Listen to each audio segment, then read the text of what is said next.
Mayor Karachi barrister Murtaza وہاب اور chairman ممبری town حاجی نواز لدھوئی نے hub reservoir کا تفصیلی دورہ کیا، جہاں ہب ریزروائر کی بحالی اور کراچی کو پانی کی فراہمی میں اضافے کے منصوبے کو ایک تاریخی اور عوامی فلاح کا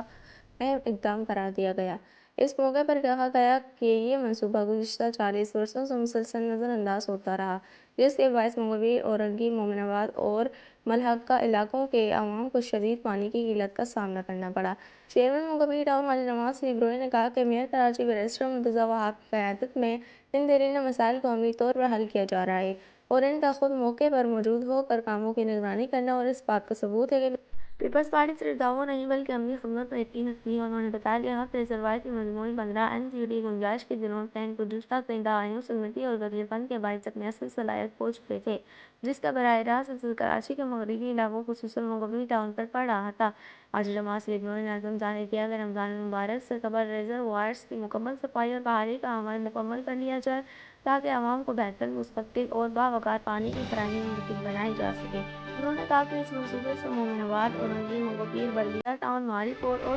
ڈسٹرکٹ سینٹرل کے مختلف علاقوں کے مکین براہ راست مستفید ہوں گے۔ اس موقع پر میئر کراچی بیرسٹر مرتضیٰ وہاب نے کہا کہ ہب ریزروائر اور ہب کینال کی بحالی کراچی کے لیے ناگزیر تھی اور اسے طویل عرصے تک نظر انداز کرنا شہر کے ساتھ ناانصافی کے مترادف تھا۔ انہوں نے واضح کیا کہ موجودہ بلدیاتی قیادت پانی کے کسی بنیادی مسئلے پر سیاست نہیں بلکہ عملی اقدامات پر یقین رکھتی ہے۔ میئر کراچی نے مزید کہا کہ پیپلز پارٹی کی حکومت اور بلدیاتی ادارے باہمی اشتراک سے کراچی کے مسائل حل کرنے کے لیے سنجیدہ کوششیں کر رہے ہیں اور ہب ریزروائر کی بحالی اسی عزم کی واضح مثال ہے، جس کے مثبت نتائج جلد عوام کے سامنے آئیں گے۔